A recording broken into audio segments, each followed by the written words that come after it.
Peace, peace.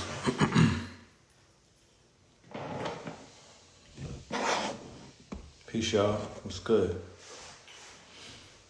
Greetings to everybody pulling up. Peace to everybody pulling up. What's goody, what's happening? You know, all of these salutations that y'all are used to, that part. We're going to have a high-level conversation with my good brother, Alkebulan44. You know what I'm talking about? We'll be having a very metaphysical and, scientific dialogue. And we'll mix some other things in there as well. You feel me?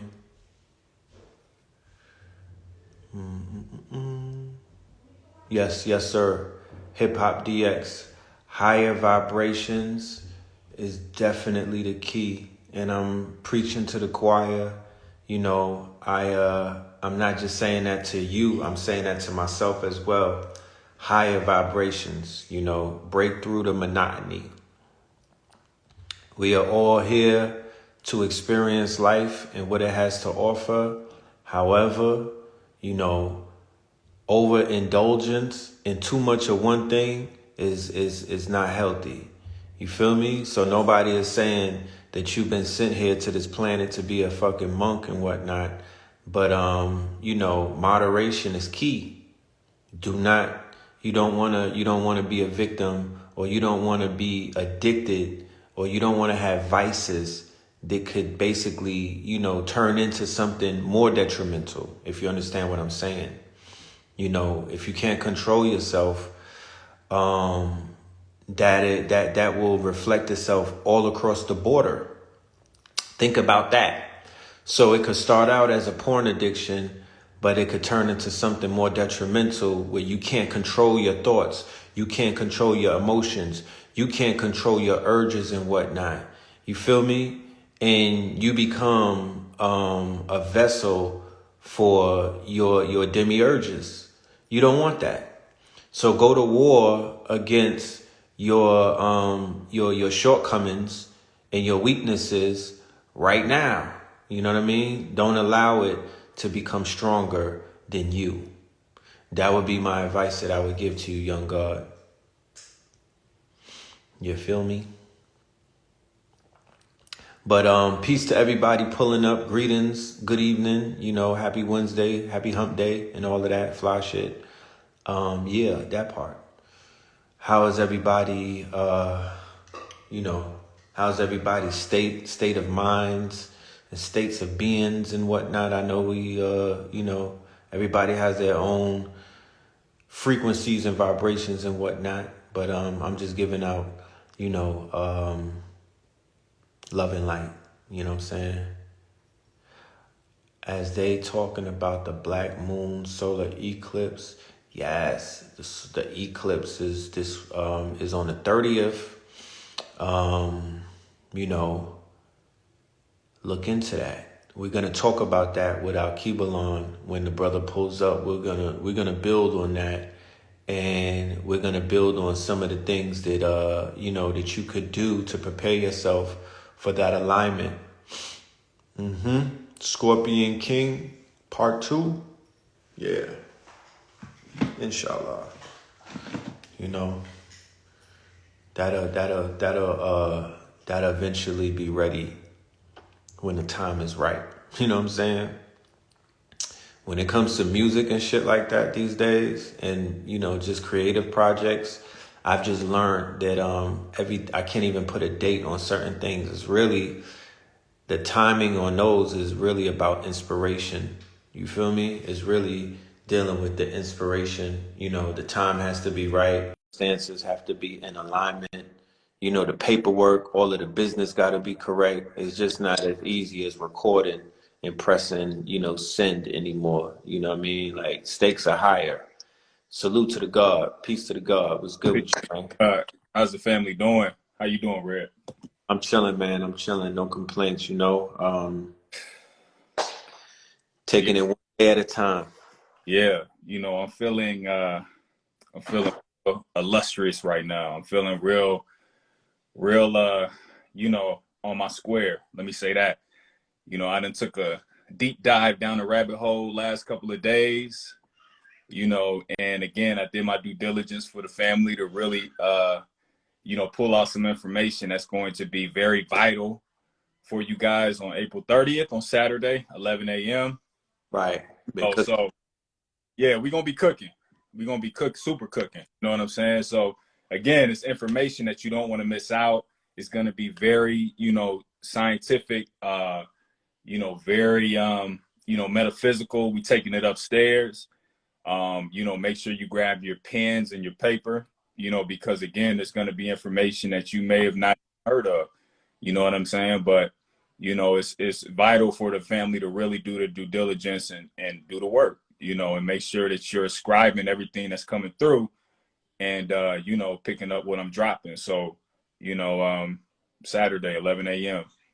you took it back to the 90s with the throwbacks on. I see that. Look, I had to. I'm telling you, like I'm feeling really, really illustrious right now. Yeah.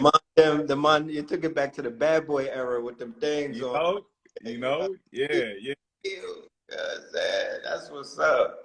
So, you know, yeah, again, Saturday, link in bio, me and Red both. Yes. Man. So, you know. Yeah, family. Been doing these powerful lectures / classes on KTL University, which is notaledgeuniversity.com. The last one that we did was last month. It was a slam dunk. You know what I mean? The people came through. The information was on point. We were doing the God Body Challenge during that time as well. You know, that was super lit. You feel me? The information though, I want to talk about the information in hindsight, like the information that came out after the lecture. That was the cherry on the motherfucking top because you know, one thing that you can't do, I know we got power and whatnot, but we can't manipulate solar flares. You know, I mean, we can manipulate it. Let me rephrase that. We can manipulate the solar flares and things of that nature. And that's exactly what this good brother came through and was explaining to the students and whatnot. And right after that, the sun began to erupt and whatnot. I have a question for you before we even begin. I want to warm it up with this first question. I know that the eclipse is going to coincide with the day of our class. What does that Right. mean on layman's terms and also scientifically? You know, an eclipse is, you know, what you call a dielectric portal. So it's literally an accelerator. So, you know, when you know, tend to commemorate and pay homage to an eclipse on the day of an eclipse, you know, your intentions are going to be maximized, you know, and we're going to get into the body in the class and explain, you know, specifically, you know, what part of the body is being manipulated by way of interacting with, you know, what again you call the dielectric field. But the eclipse itself is a dielectric portal. And when you have, you know, a certain local celestial geometry, you know, in space, while you're partaking, you know, in one of your, you know, passions, let's say, you know, you do music Right. and you partake in a specific ritual by way of acquiescing to the, you know, celestial geometry, you know, that's going to manipulate your reality in such a way that it's going to accelerate you a little further than the average person because you're adhering to, you know, the cosmos, you know, Mm, quite literally. You know what right. I'm saying? So during an eclipse, what you want to do, again, because it's a dielectric portal, is you want to make sure that you do something that is uncomfortable.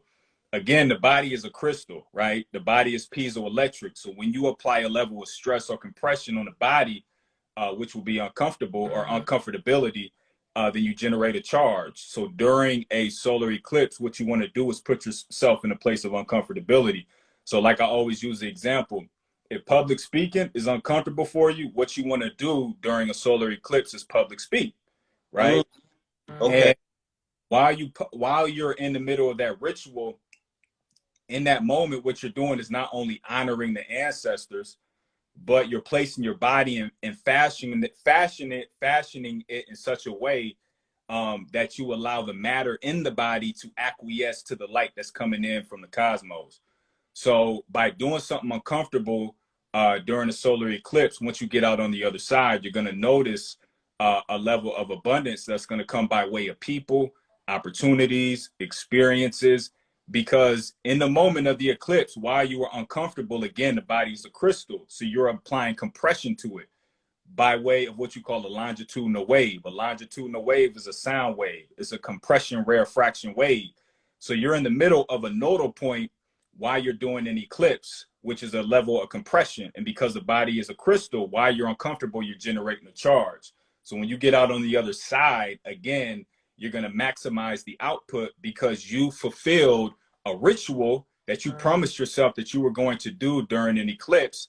And once you come out on the other side, you know, you fulfilled a certain prophecy. It's just that simple. You know what I'm saying? So, you know, what we're doing a lecture during the solar eclipse. And, Right. you know, we're ritualizing the whole experience by way of demonstrating intellectual property while there's a local celestial geometry in space. And by way of doing this, 2 or 3 days later, you're going to see news about solar flares coming out. You're going to see news about discoveries of black holes coming out because it's a paradigm shift. This is why they don't tell us that we live in a substance, a fluid-like substance environment that we exist in, what scientists call a super quantum fluid environment. But Right. the ancestors called that the primordial waters of noon. Right. So don't think that the universe is outside of you. The universe is on the tip of your nose. It's just about acquiescing to what's taking place within the cosmos, understanding your symbiotic relationship to the universe, and adhering to, again, during a solar eclipse, something that is very uncomfortable for you. So we could equate, you know, basically going hard in the gym for those who don't go to the gym, you know what I mean? For those who may be considered to be, you know, uh, allergic to working out, um, taking cold showers, or, you know, some people are afraid of swimming and whatnot. So are you saying to get out of your comfort zone in that way? Yeah, anything that makes you uncomfortable. It can be public speaking. You know, a lot of people have a fear of going live on IG. Right. A lot of people got a fear of facing their demons, going within.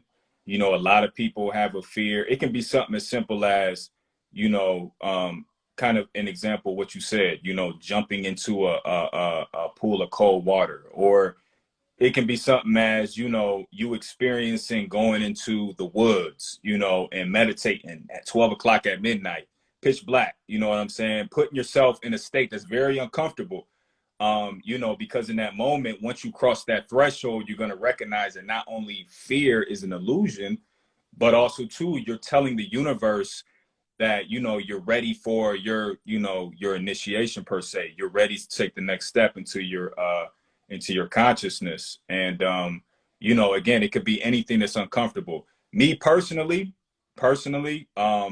you know, teaching, I still get the butterflies a little bit when I teach, right? Right.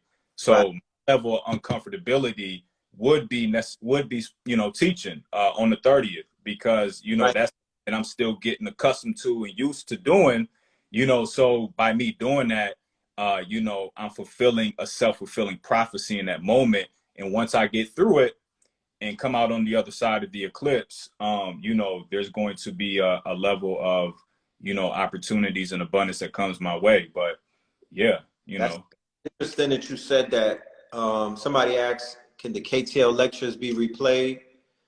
Yes, in perpetuity, meaning forever. If you're a ticket holder, you have access to the content forever on ktl We have a whole library of lectures spanning all the way back to 2015. So I picked that up in what you mentioned about the aspect of public speaking, you know, being something that you're working through. And, you know, being a public speaker and being able to relate where certain people are, because, you know, I could look at you and remember when I was starting out and whatnot. Mm-hmm. That's been one of the reasons why I've been booking you so much, you know, to bring you, to help break you out of that shell. Mm-hmm. It's something that I see in you. You feel me? And I know once you get past that threshold, you know, and this becomes as easy as, you know, chewing and chewing gum and walking and whatnot. There's going to be other levels that you're going to ascend to. You feel Right. me? Right. Great Right. greatness that you hold inside of your mind and whatnot, it's imperative that, you know, it's almost like we're in the gym and I'm Mhm. spotting you and whatnot. So it's imperative that if I could see that you could push it to the limit and whatnot, I'm going to push you, Mhm. right? It's Mhm. imperative, not just for me, but there's somebody that just wrote in the chat, yo, you brother saved my life. You know what I mean? Mm. Looking at more of those type of tweets and whatnot. And I'm like, yo, this information could save a life. This information could upgrade. This information could turn a nigga to a god if applied right. You feel me? The science that you deliver and whatnot, you know, it's not beginner level information, but the fact that it's not beginners levels information, that in it of itself is a level because it's Mhm. like y'all have to get on the pull-up bars and pull yourself up to his level and whatnot. That in it of itself should be a great challenge. So here it is. You may be getting butterflies because I get butterflies before I get on the stage. It don't matter how long I've been doing it. The butterflies is still popping up. I Right. still that you know, but then I gotta push through it. And I've done it so much that I already know when I could tap into my flow state. I know Mhm. when I'm pushing through and I hit that stage and I grab that mic, it's over. You know what I mean? Right. Yeah. Yeah. Yeah. So my whole thing is this. This is how crazy it is. As you're struggling to get to that point, think about the people in the audience that are struggling to absorb the information that you're delivering.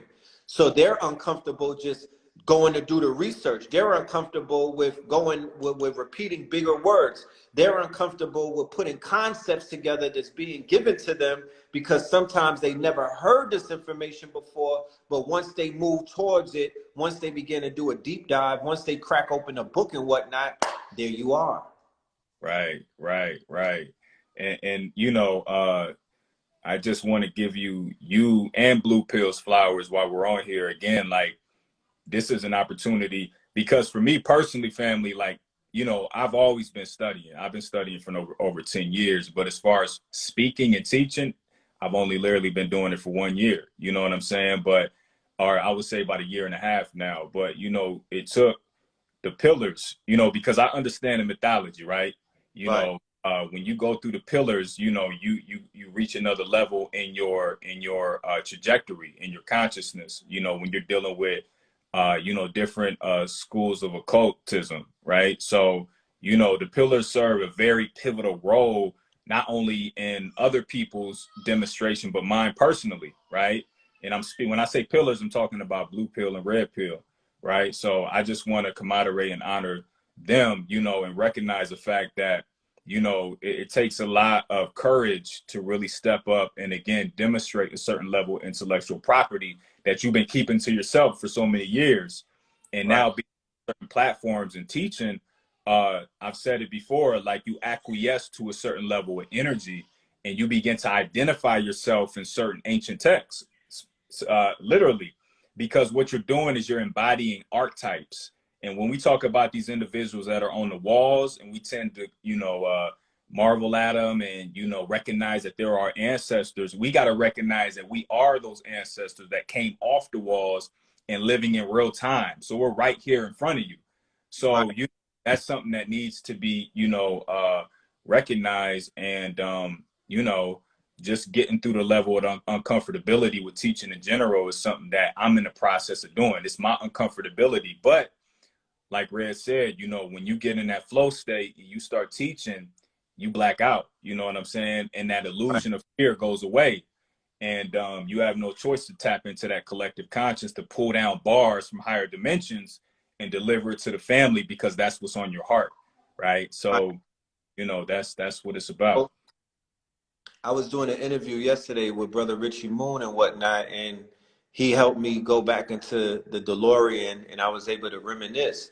And he had asked me what was one of the first shows that I did on like the internet that kind of gave me the confidence to do this thing. And I was like, damn, thanks for that question. I was like, I remember Brother Rich had the Underground Railroad on Blog Talk, and he needed a co-host to do a show with Bobby Hemmett in 2008. Feel me? Like Mm-hmm. but I remember where I was. I was walking past Applebee's on the way to the National Black Theater. I got the phone call. I was pushing a shopping cart. You feel me? Not you know, the laundry shop, not like a store, a supermarket. Yeah, I yeah, have like a shopping cart with Chinese, you know, the grandma bags, the $1 bags from the China. They call it China bags. yeah, absolutely. Yeah, yeah, Have yeah. have my merchandise all in the bags and shit. And I used to push a cart. You know what I mean? And I was going to set up to vend, you know, to sell T-shirts and shit, and I got the phone call, yo, I need you to co-host a Bobby Hemmett show. I'm like, why you want me? You know what I mean? Like, you know, what's it about me? And he was like, man, just come on, I need you to hold it down with me. And that show literally changed my life because it gave me a level of confidence because I was in the building with the master teacher, right? Even though, you know, I was in the audience as a student and things, but the fact that I was on stage with him, you know what I mean? It just showed me like, yo, if you could do this with Bobby, shoot, you could do this with Sabi, you could do this with Right. Val, you could do this with all of the greats.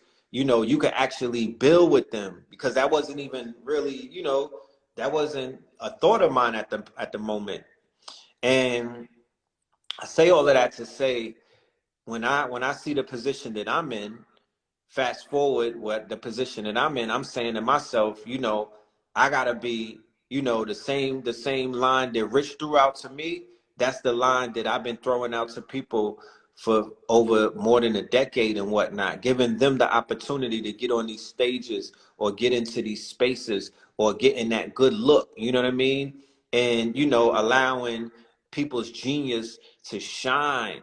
Because I promise you, you know, a lot of people of my era, my contemporaries, they not looking at the younger generation in admiration.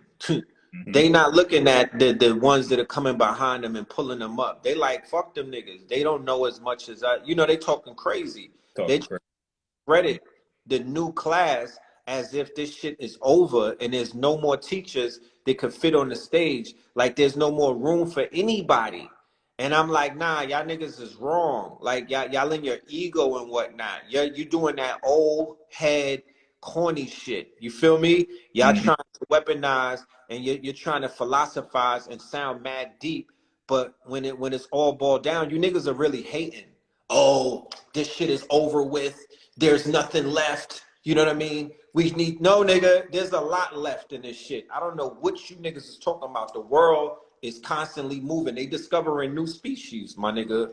You know what Yeah. I mean?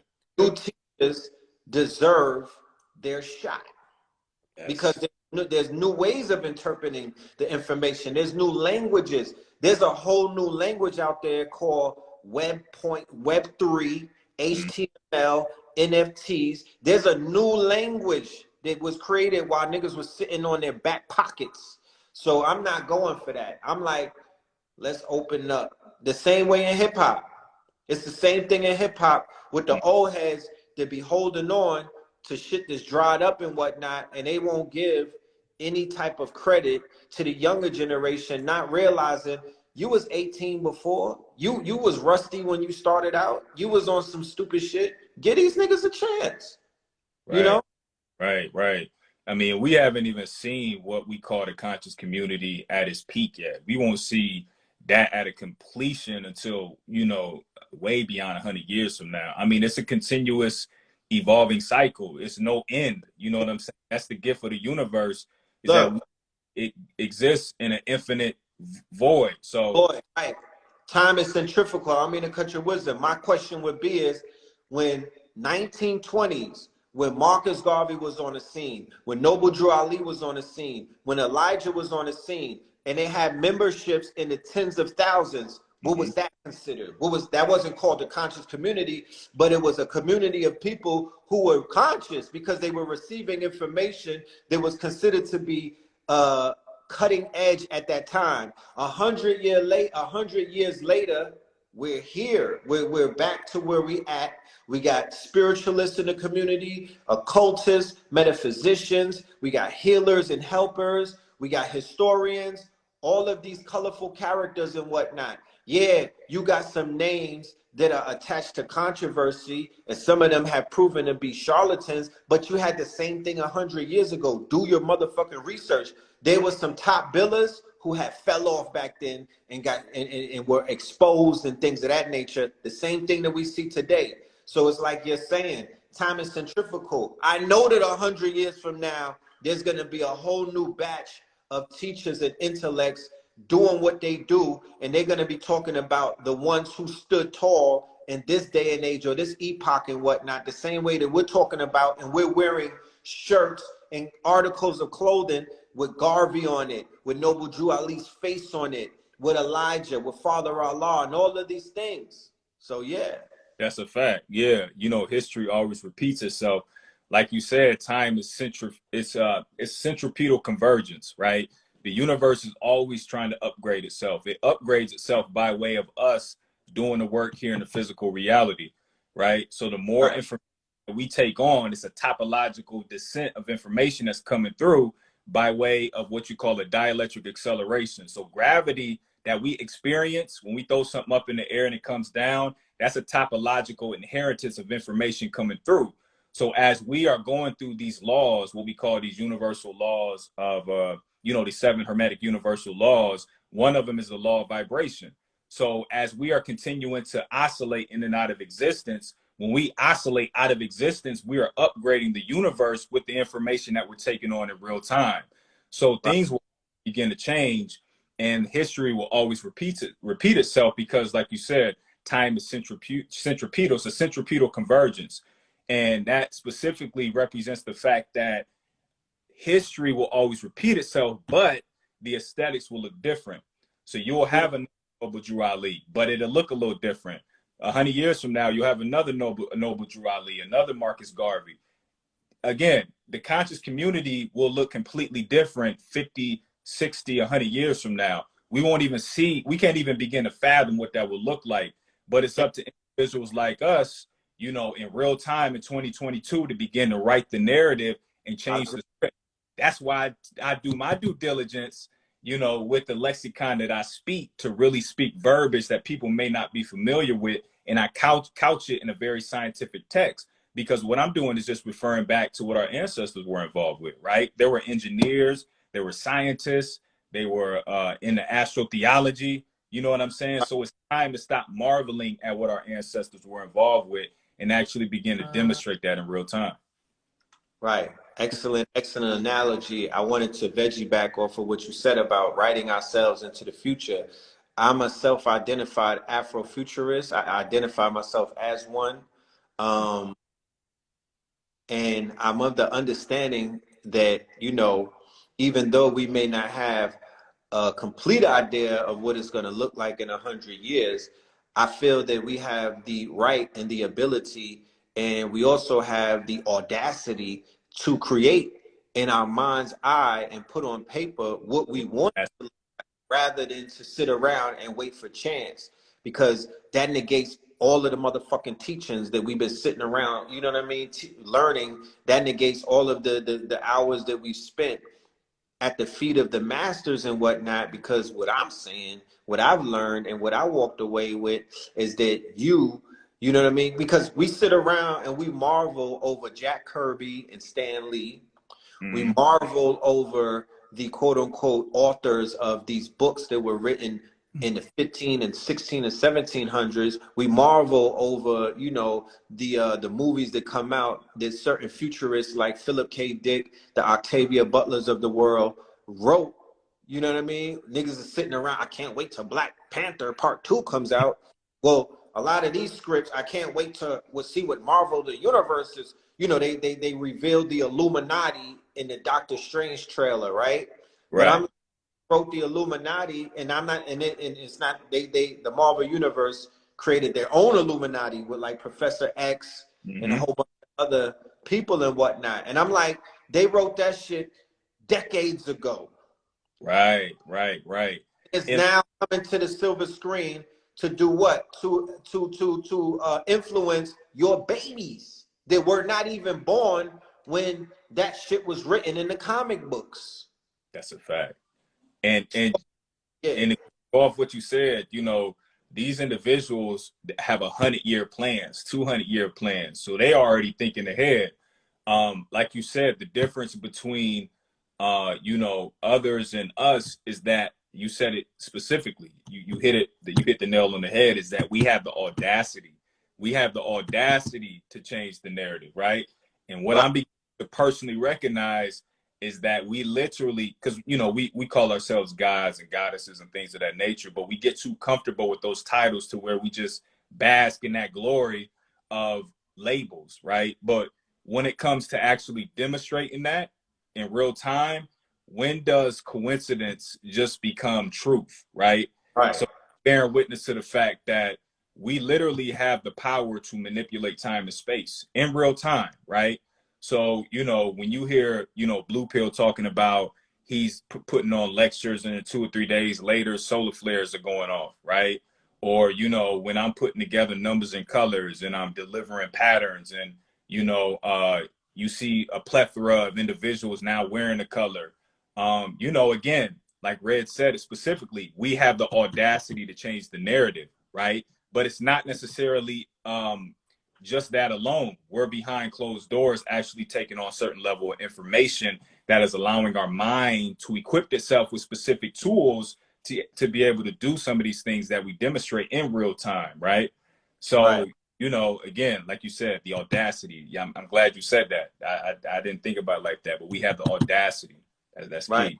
I mean, the way that I see it, you know, the artisans that are amongst us, they could easily write, or they could easily create, or they could easily script, or they could easily draw our history, our future, right? The same way that Stan Lee and all of them had the audacity to do that for their kind, we have the ability to do it right now. So we could put ourselves in the year 3000, 4000. We could put ourselves on Mars. We could put ourselves on Pluto. We could put ourselves in multiple universes and all of these things. We could put ourselves in these quantum realities because that's what the fuck we here to do. You know what I mean? What else here to do? What Right. else here to do but to tag yourself in the motherfucking all over the multiverse and the universe and whatnot? I mean, they Look. got 1,000 tools available, Yeah. Yeah. more tools than were available to the Stanleys of the world. The shit that took people at Disney and Marvel to create years to create, you niggas could create that shit in 3 months. You know what I'm talking about? That's a And you're fact. not doing it. That's a They, fact. they have Unreal Engine. There's software out there. Unreal Engine. Niggas could create their own video games. Let me not even talk about the metaverse aspect of you creating your own world. You could create your own video game right now. You could make your own Fortnite. You could be hopping out of, you know, chariots and whatnot on top of the Giza pyramid, shooting the Arabs. I mean, whatever you want to do, let your mind run crazy. So my $1,000,000 question is, where's the niggas at with the minds that are running crazy? That's the people that I'm gonna gravitate towards too, and I'm gonna share my resources and my time and energy because I'm a hermit at this point in life.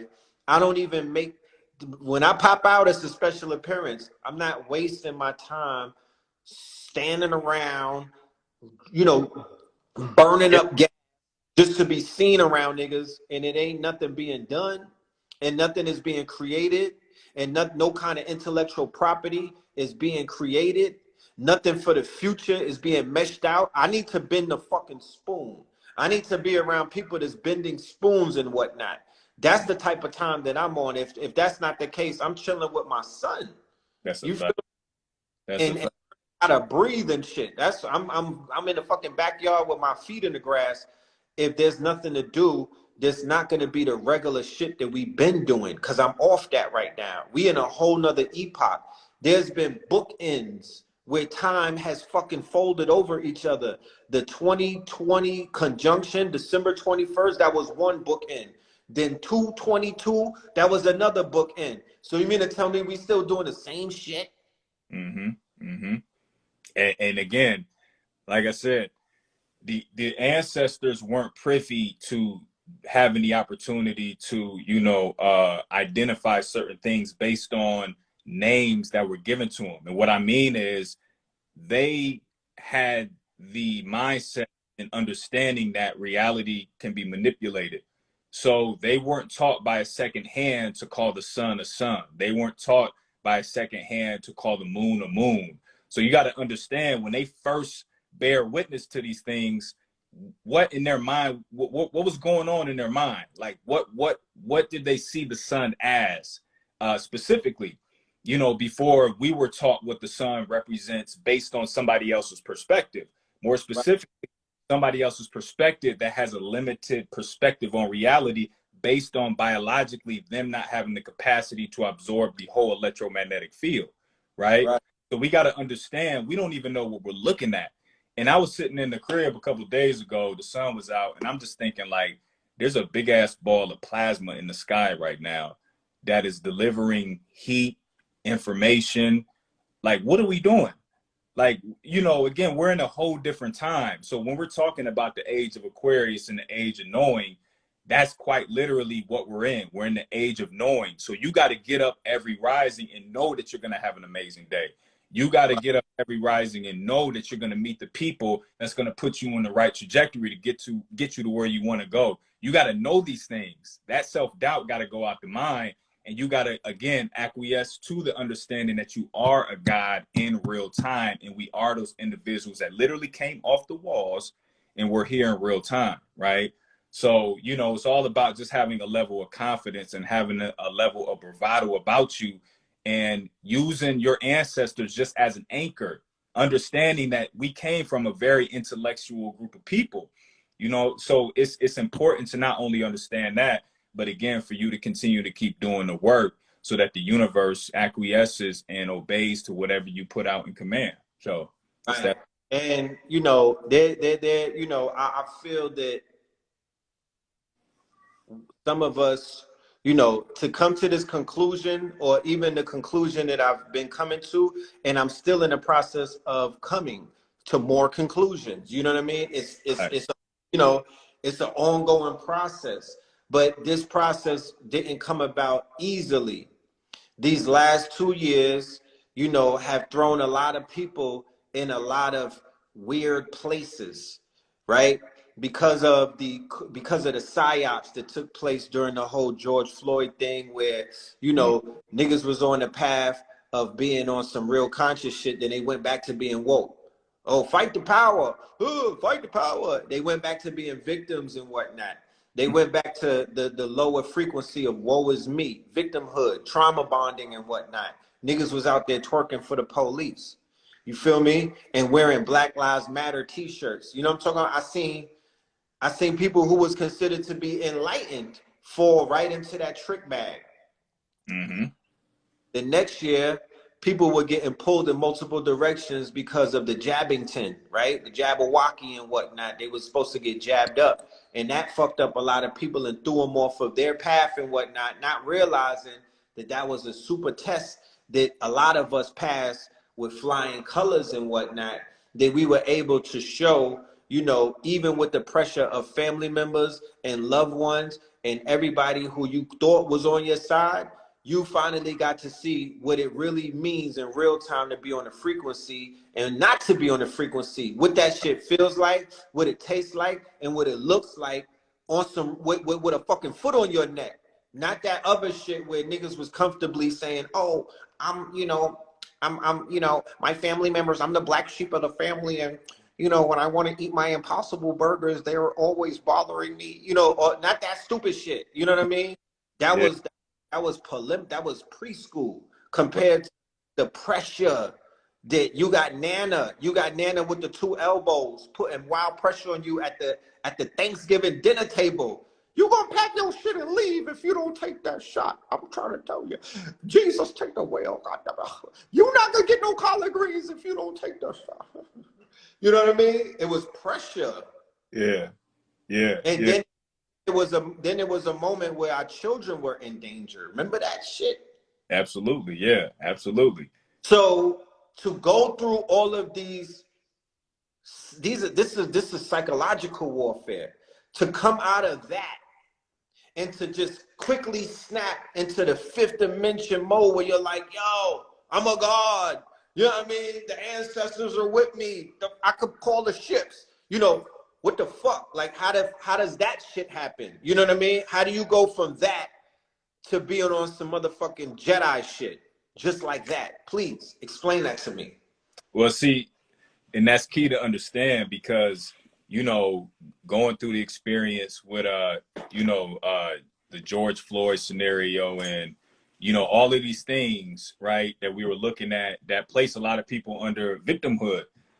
We got to remember that, you know, there was something being combated, right?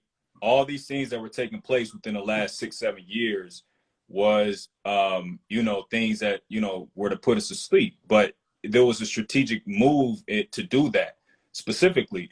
And we got to, when we look at it from a more cosmic perspective, we got to understand that, you know, the original people were going through their self-fulfilling prophecy, right? It was an ascension protocol, right?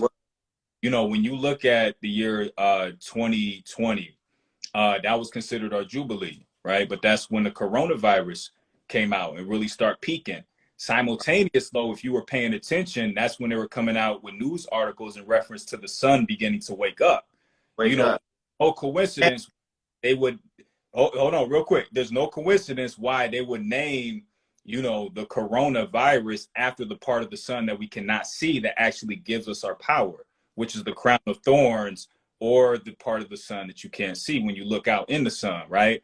So and we have this symbiotic relationship to the universe. All the motifs were there in the year 2020. The Black Mamba made transition. The Black Panther transition. Beyonce came out with Black is King. That's when the George Floyd situation took off. That's when the conjunction happened. So when you're seeing these things, you got to understand that these things are happening by happenstance, right? Not, again, understanding too that it was our Jubilee year. So something had to combat that. And that's exactly what took place. But if you were doing the work within the last 2 or 3 years, you skated through that coronavirus. You know, you came out on the other side talking about you a guy because you allowed that pressure to literally turn you into a diamond by way of, again, the body itself being piezoelectric. And something that is piezoelectric means when you apply pressure to a crystal that's piezoelectric, you generate a charge. So if you didn't allow that reality to put you in a state of fear and you skated through and got to the other side, you know, without being scraped and, you know, scarred and tore up, you know, you bear witness to yourself or reflecting back on yourself as someone who really conquers something that is going to go down in history, right? So, yeah. Right. I do agree with you, my good brother. You know, the fact that we were forced into solitude, right? Something something that's not necessarily, you know, we haven't experienced that as a collective where everybody damn near acquiesced to being, to sitting down, right? To being still, right? And in the act of stillness, what took place? People rediscovered themselves, right? Relationships were either enhanced, strengthened, or weakened and destroyed and whatnot. The relationships that parents had with their children were explored, right? The relationships that individuals had with themselves, the relationship that you had with your immune system was people either strengthened it, you know, they consciously began taking the elderberry and the sea moss. They began focusing on the real wealth, which is health, right? The relationship that people had with family members. Yo, I don't think that you should be in the house because there's elders in here and, you know, we don't want that shit to spread. So you got to find yourself somewhere to stay during the lockdown. All of these things were taking place. Look, my son was born April 2020. The lockdown happened in March, and the young God came through. He's a true COVID baby, and just his spirit and his whole demeanor is like he came to play no games. He came on some Thanos. She's an Aries. He came through on some Thanos shit. He was so could have raised itself if we just left him in the room alone. You know what I'm saying? With like some gallons of breast milk, he would have just raised itself because that's how dependent he was on his own. Like it was a lot of shit that I did. I got 3 children. There was things that I did with my other 2 children I didn't have to do with the third because he just was on. He was on go from the gate. His head was on swivel at 2 days. He was ready for this shit. Mm-hmm. And even the fact too, you know, even if you look at it a little deeper, the fact that the kids actually chose to come through at that time. So, you know, prior to even incarnating to this physical reality, they chose us to actually conceptualize and come together at that specific time to come through in 2020 because they knew that they had a specific purpose, right? But as they came through that canal out of the black hole, they forgot who they were. But as I've always referenced, the fact that you're always trying to find your way back home, because as you come out the black hole head first, you're immediately crowned as a king and a goddess, right? And you sit on Isis or Aset, the throne, and then immediately breastfed. So the reference point back home would be the areola, which is the etymology of areola is open space. So they see that black area on the breast, which is the reference point to the black hole in the center of the Milky Way, the galaxy. So it's no coincidence why you're taking galactose, right, from the breast milk or the Milky Way, because the baby wants to return back home. But the breast milk is there to maintain the integrity of the baby's not only genetics, but memory prior to incarnated here, because once it comes in, it forgets who it is. So the breastfeeding is there to maintain, you know, that specific role so the baby doesn't completely lose itself. You know, and the new ones, the further down the line we go, they're going to remember themselves more than previous before. Like the new ones are coming in with memory. With memory. Coming back, coming through with memory attached. Right. I'm so honored that I was chosen as a father, and you know, he chose his mother as his mother, and you know, he graced us with his presence, because you know, it's been nothing but it's been up and it's been up and it's stuck since that moment. You feel me? Like, you know, my whole thing is, you know, with the little ones coming through, and with the fact that, you know, we were basically put in this situation where we were learning ourselves, the individuals that were locked down during the lockdown and whatnot, and the fact that we got to internalize and really begin to see our purpose. Because think about it, everybody's life was in danger. That's a fact. Yeah. If you the narrative, there's some people that was above the narrative, but overall, a large portion of the world, I ain't talking, this wasn't a nationwide thing. This was a world event.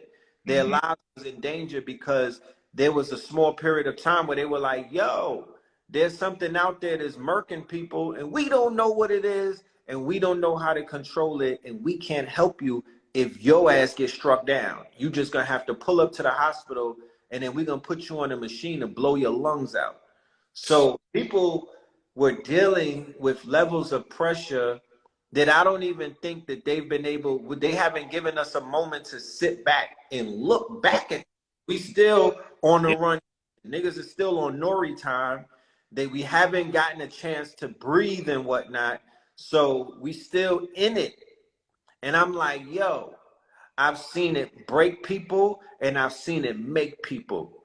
You feel me? That still electricity, like you said, that pressure of having all of the fucking world on your shoulders and whatnot.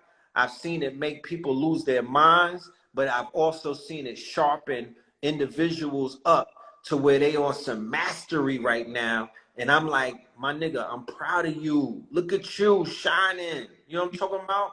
But in 2022, there's been a high level of people doubting themselves. There's been a high level of people falling into a depression. There's people that are like, yo, I'm stuck, my nigga. I don't know what's coming next. I don't know where to go. I don't know what the future holds. Can you speak to that? Yeah, you know, as far as you saying, basically people who are lost, who came out of that, who are pretty much lost. That's what you're saying. Right.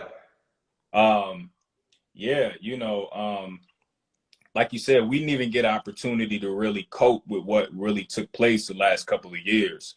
We just continue to skate through life and hope for the best. A lot of us, not in this room per se, but our family members and parents are very religious. So they return back to the church, even more afraid than they were prior to. You know what I'm saying? So it left a mark in the mind to where it literally scarred us, and we never had the opportunity, or the people in general never had the opportunity to really heal from this experience. This experience and what took place with the coronavirus and everything that transpired will go down in history as something that was very historical, and we happen to just be the individuals to live through that experience. But I would always again encourage the family to, those who are feeling, a sense of, hopelessness and loneliness, to understand that, first of all, we agreed to script ourselves in these times that we're in. So then when you take on that perspective, then you're like, okay, so if I agreed to experience everything that I've went through up until this moment, then why did I choose to experience that? Once you ask those right questions, that's when the answers start coming to you. So you can no longer become a victim anymore, because you know that you chose to actually experience not only what you're going through personally, but go through these times that we've been through these last 2 or 3 years. These times that we deemed stressful, our ancestors always seen was an opportunity to alchemize it, right? So when you're level of darkness in your life, or just in the world in general, that is an opportunity to literally turn lead into gold, because the darkness is where you find light. Right. So cesspool of darkness, but a lot of people came out again super conscious, super duper conscious on their square, because they had the opportunity to be at home studying, doing the research, self-reflecting, fasting, getting sunlight, whenever possible, per se. But that's what I would say. It's all about a mind state. You gotta remember that the victim mode doesn't exist, because you agreed to experience what we had. So Right. you begin to ask the right questions, the universe is going to deliver you the right answers. Excellent analogy. I would also add on Mm-hmm. that I study the hero's journey, Mm-hmm. right?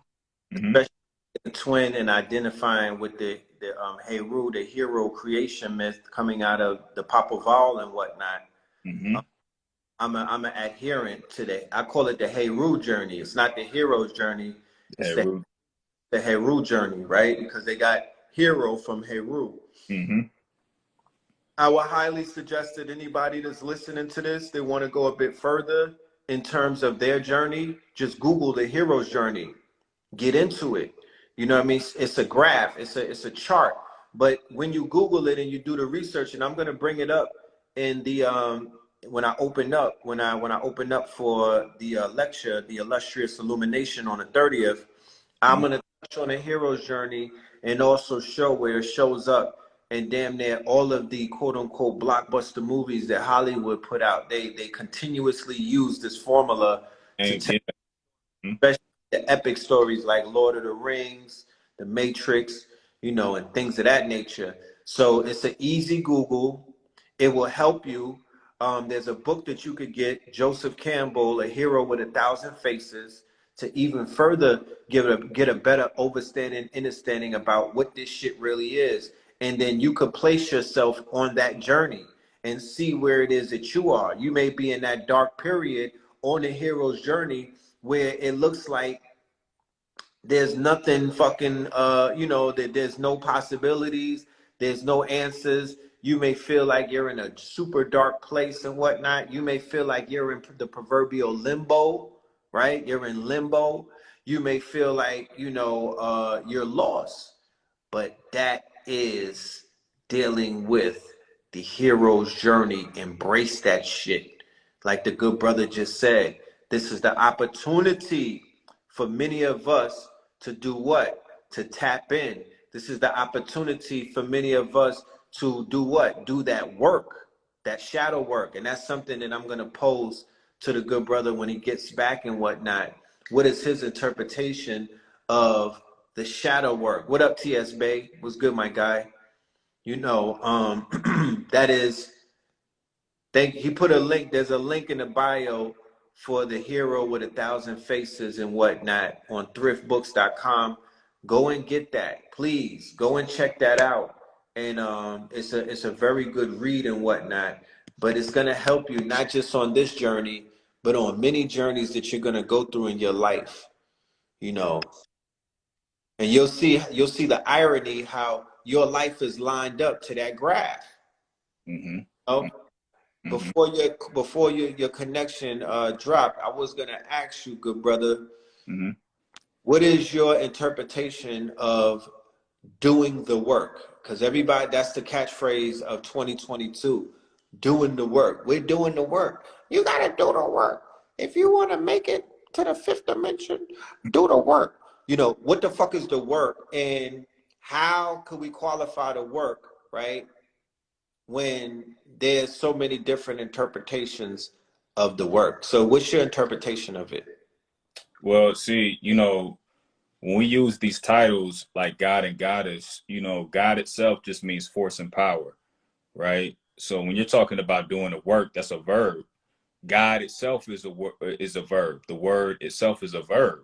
Right. Um, so you know, when you're talking about doing the work, you're just talking about you know, a specific part of the universe in reference, and you know, I'm gonna take it there for a second, but in reference to, you know, sacred geometry, right? So when you're looking at you know, the relationship between two forces of the universe, you're looking at force and motion versus inertia and acceleration, right?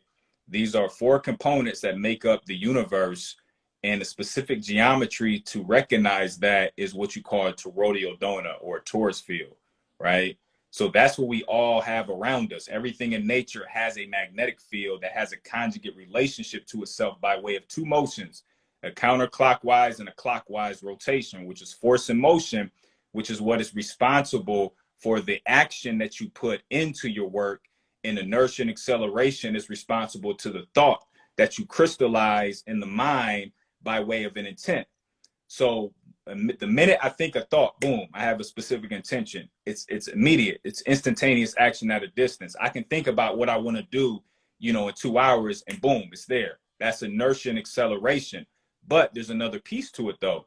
The force in motion is the work that you have to do in order to crystallize and spiral that thought into the physical universe, right? Because when you begin to work with the force in motion by way of crystallizing the inertia and acceleration, which is the thought, that inertia and acceleration begins to spiral in and collect inertia, which is the definition for mass or the physical universe, right? So doing the work starts with the intent, the thought, right?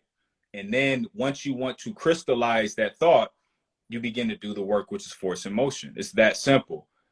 Doing the work too is also as well sitting down at 2 a.m., you know, at night, knowing you're, you know, tired, you know, you got to go to bed, you know, you got to get up and work in the AM, Yeah. but you decide to sacrifice a little bit of sleep and time to stay up and read those extra 5 pages in that book. That's doing the work. Doing the work is getting up and, you know, instead of sitting down and turning on the TV, I'm gonna go and meditate for about 20 minutes. You know, I'm gonna make sure I tap into myself, you know, and do some, you know, some self-healing, some self-work, you know, before I involve myself in the outer world. That's doing the work. Right. Uh, Doing the work is, you know, listening to an audio book, and you got the pen and pad in front of you, and you hitting stop and play, you know, just so you can go ahead and jot down a specific word that you want to go into after the audio, and look up. That's doing the work, you know. So we've been tricked in believing that doing the work is something as hard as strapping on your boot, you know, pulling up your bootstraps and, you know, 10 toes down and things of that nature, which is important, you know, because that represents your foundation. You gotta have a solid foundation. But, you know, again, it all starts with an intent. And once that intent is actualized in the mind as a thought, the force in motion is what begins to crystallize that thought into the physical reality by you moving towards that thought, right? And movement just deals with me taking my pencil, putting it to the paper, and writing something. That's a verb. That's an action, right? So doing the work is something very simple. And, you know, through the law of polarity, you know, the amount of energy and intent and work that you put in is what you're going to receive back, you know, but it's all really up to you on how much work do you want to do, right? So, you know, it's relative. It's all relative. But whatever, you know, you want to, you know, do, whatever intent you put out in the universe, whatever work or whatever you call work or whatever you call your dreams that you want to fulfill, you know, again, it starts with a thought and then just doing the basics, And eventually the universe, and I always use this word because I love it, the universe has to acquiesce to that reality, because in that moment, you're following cosmic law. Cosmic law is you qualifying yourself as a creator outside of what everybody else is doing or saying. Somebody could call you crazy for being up at 2:00 a.m. sacrificing sleep, you know, but you want to read those 5 pages in that book. But do you continue to follow your own law? Because if you do, the universe has no choice but to acquiesce to that. See, a lot of people stop because it's taking quote unquote too long to get to where they want to go. That's where they mess up at. But by them following their passion, they're following cosmic law. And by doing that, the universe has to deliver it to you, because that's how the universe keeps a level of balance. You know, the universe has a lot at stake too, just as much as you do, right? So as long as you continue to do what you love to do, it's gonna actualize. It has to. That's just law, right? So doing the work doesn't have to be something strenuous and hard. It can be, again, you deciding to get up and write 10 intentions down on paper. You know, we got the solar eclipse coming up. We got the new moon coming up. Instead of, you know, watching TV, like I said, pick up a notebook, write 10 intentions down during the new moon that you want to see come out, you know, and manifest, you know, down the road. And it's just that, you know, so. Man, do y'all hear this brother going in? Shit. When I asked that question, I didn't anticipate that I was gonna get such a great response, man. Look, before I even continue, anybody that came here late or anybody that's in the building, we are starting class on Saturday in the Rising, 11 a.m. Eastern. The name of our class is going to be the illustrious Illumination. And I need y'all to be in the building for that. You know what I'm talking about? I need y'all to be in the building for that. You know, the 100th ticket holder, you're going to receive a grand prize. You're going to be receiving something that we're going to reveal the day of. You know what I mean? We want to keep that under wraps, but we do want to, you know, we want to gift our audience. We want to gift the students and whatnot and take care of y'all. But man, goddamn, I can't wait to this class, because at the end of the day, you know, it's the information that really saved me. You know what I mean? It's the information that's the fuel. That's the gas that I use. You know, that's the charge that's getting me where I need to go in life. You know what I mean? If I was void of this information, there's no telling where I would be, bro. When I really think about that, if you know what I mean, like I could never receive too much information, because in the 30 some odd years that I was living before I encountered the level of information that I encountered, I was just receiving a lot of bullshit and lies and falsehoods. So to the day that I tap out, I'm dedicated to forever filling up my vessel with nothing but pure information that resonates with me. You understand? Information that, you know, I'm going to have to try, I'm going to have to experience, I'm going to have to put to use, so I can see the validity of it. You feel me? Because we live in a different day and age. We live in an age of experience. You dig what I'm saying? Different than the age of information, where we was just taking all of this information, taking it in, not really applying it, debating it, you know, weaponizing it, debating it, go back and forth. But now we're in a period where we could visually see how the information is working for people in their real lives. You know, especially coming out of the quote unquote 2020 to 2022 fiasco with the pandemic and whatnot, we easily saw how information that was delivered by the likes of a Dr. Sebi, Dr. Africa, the healers that were in our community, we saw how that information crystallized and became real and Mm-hmm. help edify people in their journey of health. It saved lives.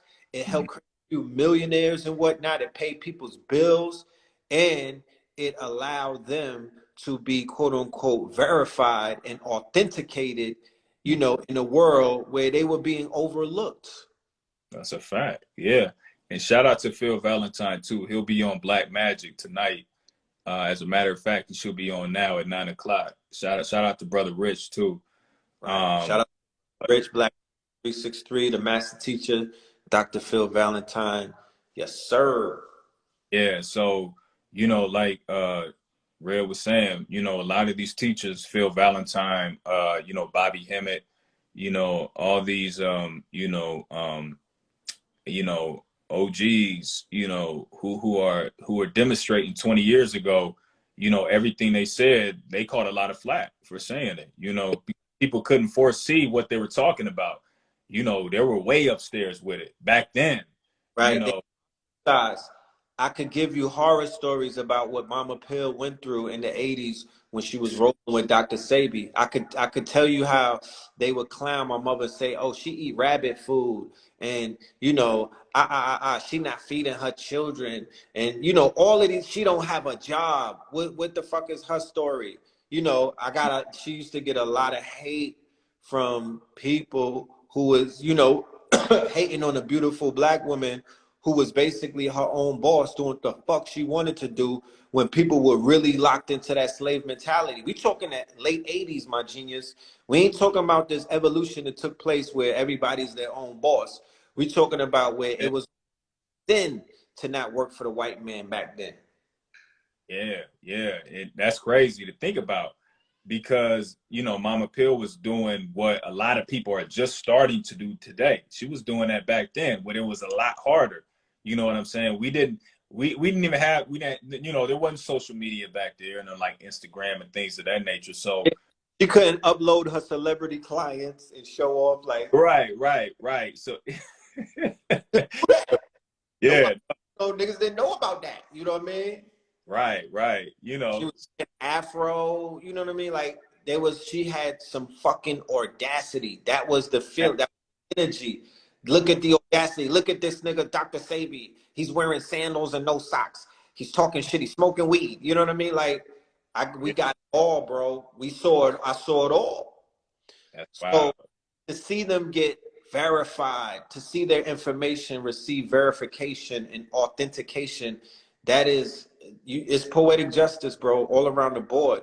To see Phil Valentine's predictions come true, it put tears in my eyes.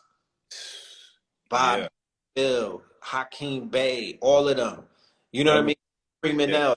Some of them is not even here. I could go down a list of the doctors that are no longer with us. The Dr. Ben, Dr. Clark, Dr. Francis Cress Wilson, Dr. Delbert Blair. I mean, it's a lot.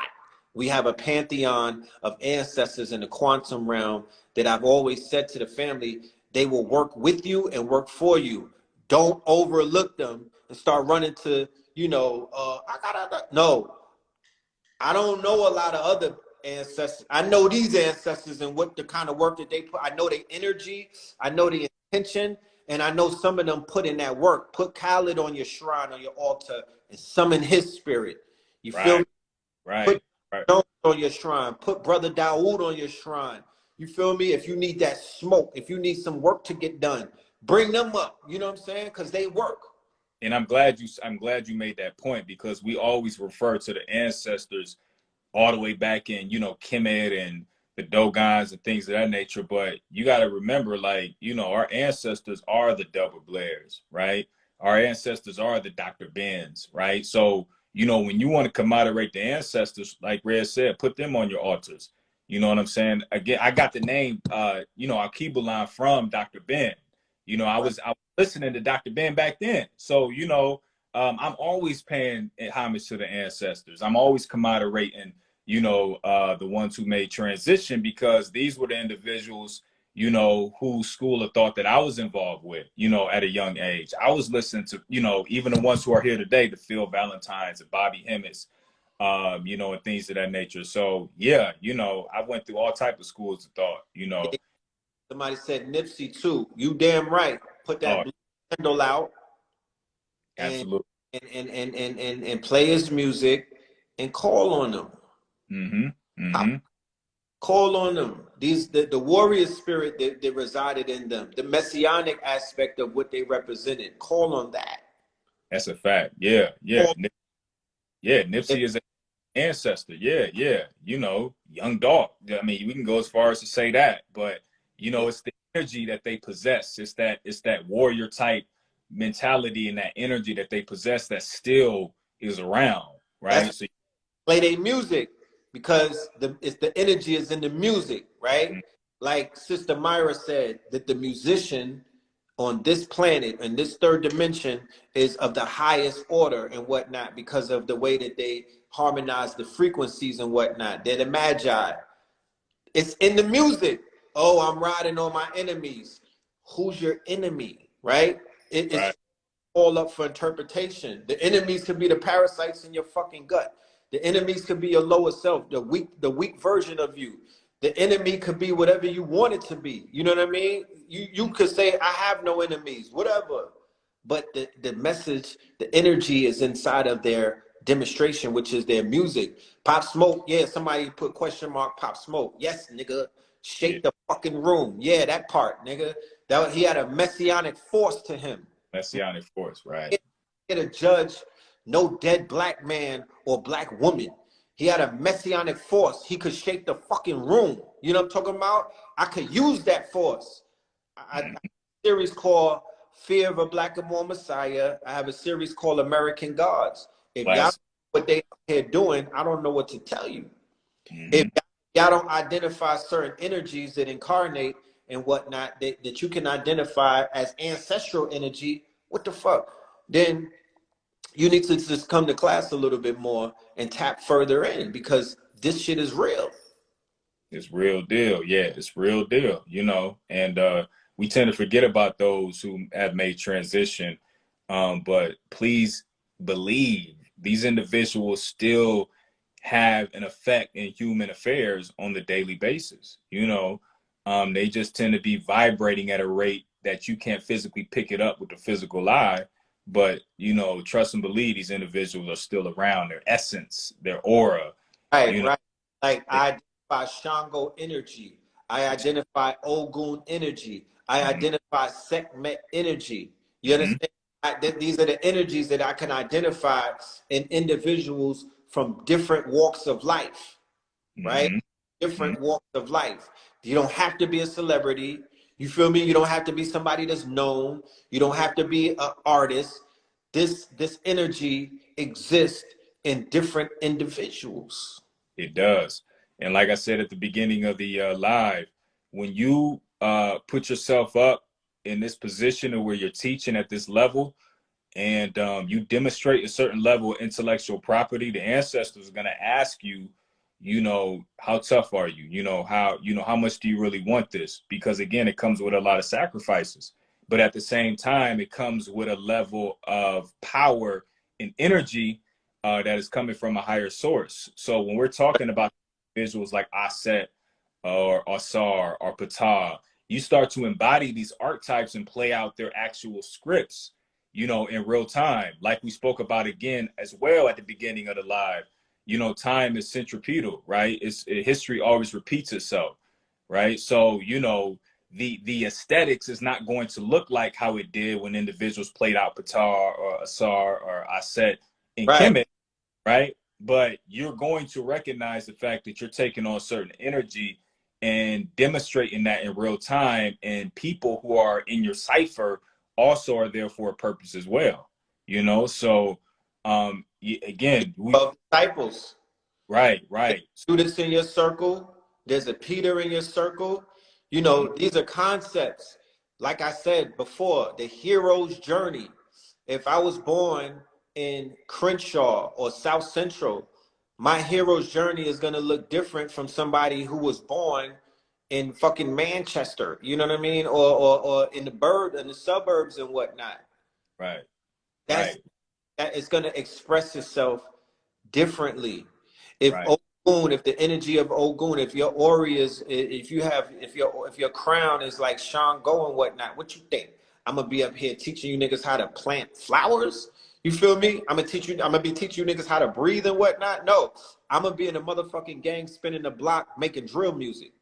You See, and that's the key. When you bear witness to this, it's not only about taking on certain energy, but when you begin to bear witness to who you're playing out, and then you begin to call on this individual, and then you begin to do a deep dive and study these individuals, this type of energy, this archetype energy that you're now possessed with, that's when it kicks on. That's when the power is unlimited. You know what Everybody possessed with some type of energy, y'all. I'm Think saying? about it. Everybody is possessed with some type. Everybody got a crown. Everybody is under the possession of something. So why not identify what that is? So when I'm drawn to gangster rap or to some of the darker aspects of hip hop, I know why that is, because I know what my crown is. I know what my spirit is. So I know what I'm drawn to. So I'm being myself.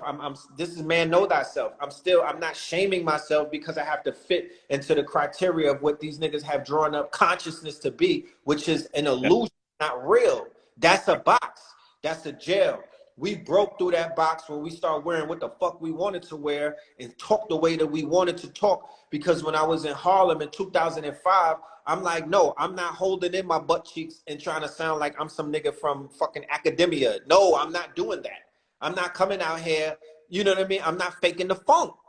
I have Right. to be authentically me, my nigga. I gotta be me. I gotta be me. I have to be Red Pill, Philip Morland, whatever, Twin, whatever the fuck you want to call it. Or I gotta be all of those alter egos to be comfortable in my skin. And I was able to, and by being comfortable and by being accepted as myself, that's when I began to grow and evolve and go through different iterations Mm, of the right. levels that I've. Mm-hmm. Mm-hmm. Mm-hmm. And yeah, and that's how you carve your own space. You carve your own space just by demonstrating your own original, purpose. So that's key. And speaking, when we're talking about again solar flares and things of these nature, this is energy that's coming through.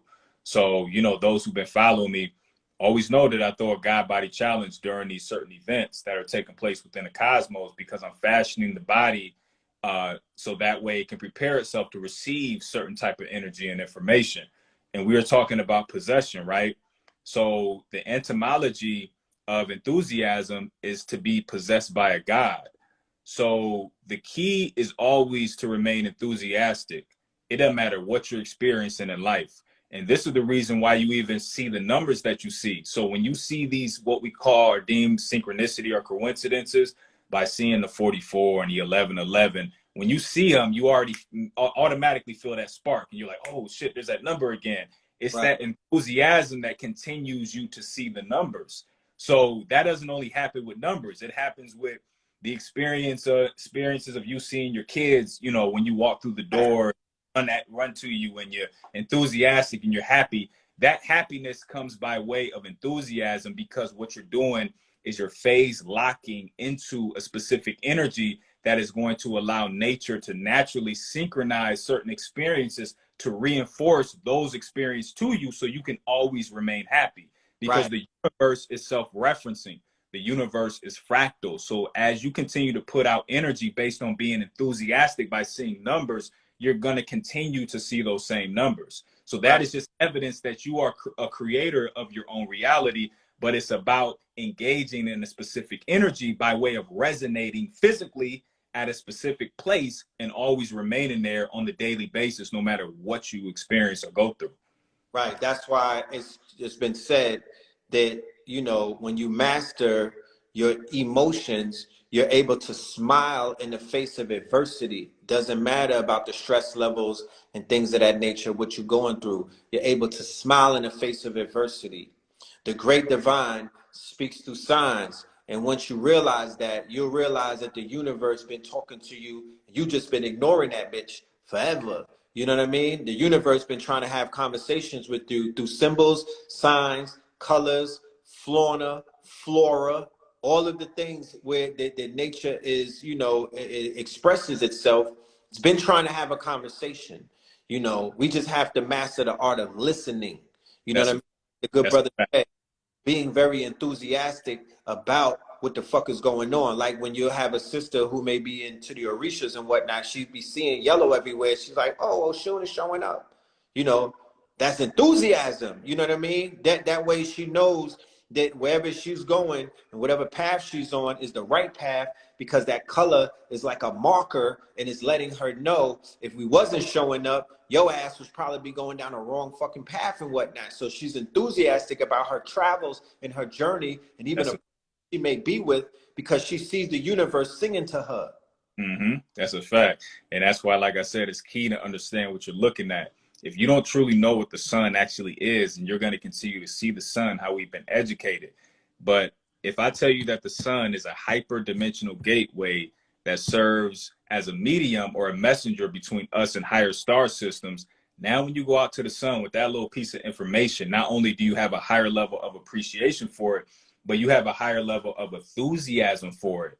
So by that enthusiasm, that's what sets up the resonance within the body for you to have that symbiotic communication, two-way street with the sun, by way of you acknowledging it as for what it really represents, because now the sun is looking at you as a reference point. So it's going to deliver you the highest quality of information that it gives. Do we know that the sun, the surface of the sun, actually pulsates? The Right. surface of the sun pulsates.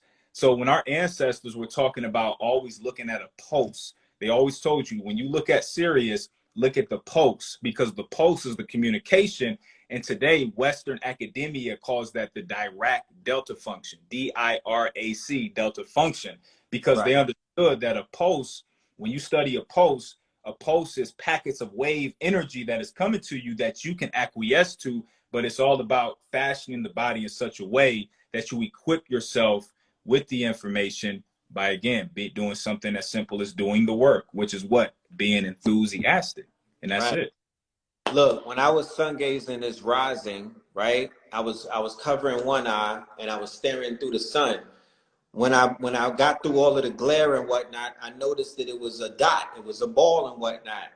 But as I'm looking through my eye, I'm like, that's the same fucking thing that my eye is. There's a dot. You know what I mean? The same circle that I'm seeing through the sun, that's the same circle that's inside of my coronas and whatnot.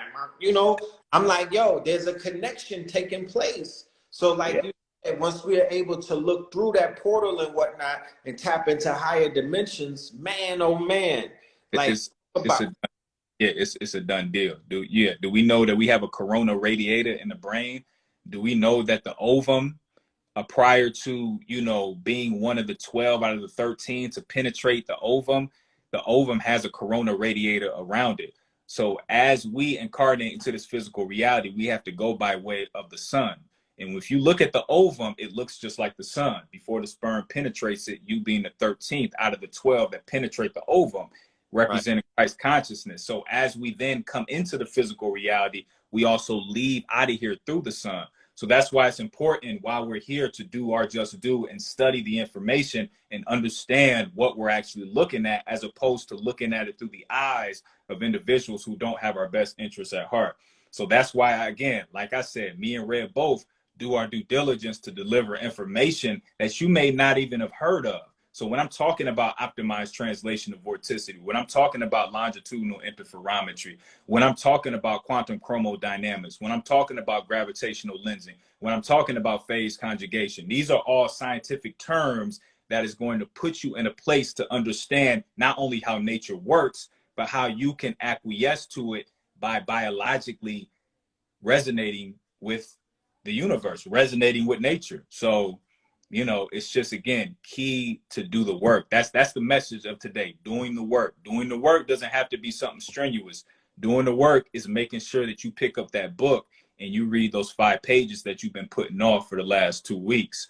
And by doing that, the universe is going to respond. This work is less strenuous than 9 to 5. To be honest with you, this work is actually a labor of love. when you really tap in. I want to know from everybody in the audience, whoever's pulling up on Saturday, drop an emoji in the chat room before we get out of here. I just want to take a temperature and know how many people are showing up. The website is www.ktl university.com. The tickets are there.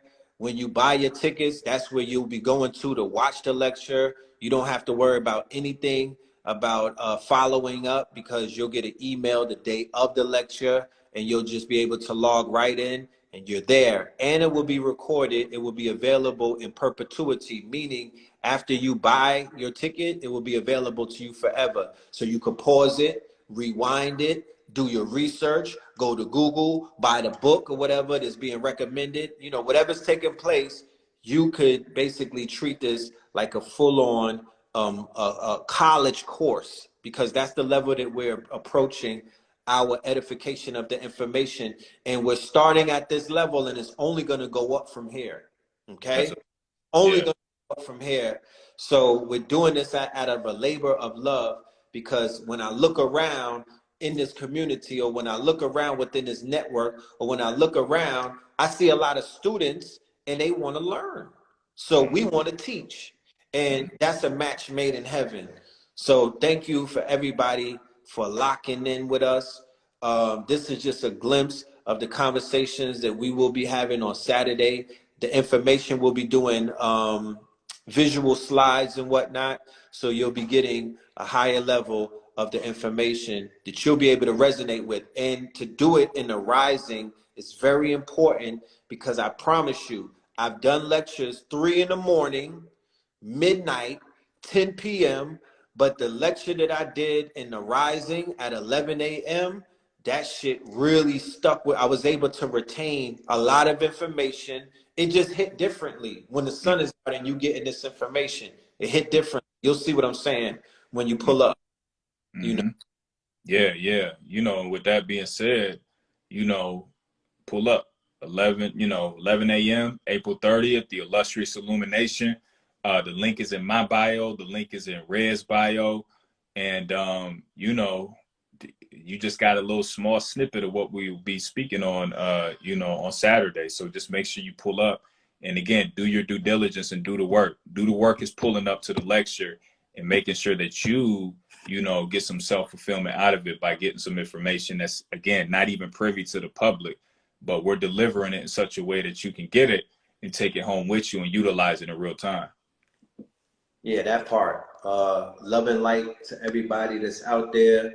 Once again, I greet you in peace. You know, and we're willing. Like the affirmation is that I'm willing success in your health, in your emotional health, spiritual health, financial health, mental health. You know what I mean? That's very important that we all stay in alignment, because this is all we got. Facts. You could get a cold, you could break a bone and whatnot, but you want to keep this shit intact. This is it right here. When you lose this, when you lose your mind, when you lose your brain, when you lose your mental, when your mentals break down, that's not a good look. Okay? So we want to do everything that we could stay doing to remain optimal in whatever this madness is that's going on and whatnot as we travel through it and whatnot. We want to keep our motherfucking mind intact. So, lay off of the barbiturates, the stimulants, and a lot of the other things that are identified as escapism and whatnot. Escape through the information. Escape through the motherfucking breathing, escape through exercise and things of that nature. You don't gotta, because they got niggas, it's people out here that started taking shrooms ceremoniously. Now they shroom fiends. Mm-hmm. Mm-hmm. You know, they on shrooms like syrup and whatnot. So we gotta be more responsible. That's a fact. Somebody lay off the porn. Definitely lay off the porn and the corn, my nigga. I'm talking about that part. Right. Yeah. So with that, again being said, Red said it best. The biggest weapon that you can use is the mind. And that's what you take with you when you make transitions. So make sure you take all the information, become a hoarder, utilize and take all the information that you can, and store it in that magnetic field or that mind, because that magnetic field is what you take beyond this reality. And that information is what you will use in the next reality in order to get to the next reality and to the next reality. So it's all about accumulation of information, So, with that being said, again, peace, love, and light to the family. I appreciate you, Red. And also, too, shout out to, I got to always shout out to the family, Ancient Homage.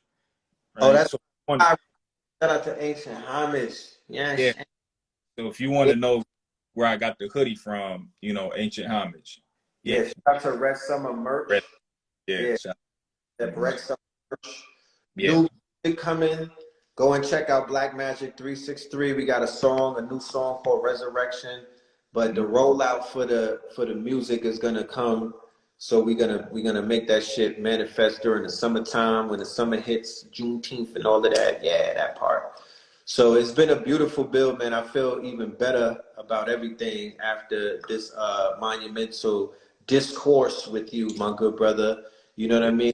I'm going to go ahead and tap into the master teacher on Black Magic 363. And then me and Blue Pill will be on Clubhouse on the Netaverse. We'll be interviewing my good brother Slice, who is launching a Web3 social media site. So shit is moving. We working. You know what I'm talking about? Like, we doing the work, and we want everybody else to do it as well. So yeah, man, hopefully you were inspired and you're illuminated by this light. You know what I mean? And let's take that into Saturday's class. No doubt. Peace. Yeah.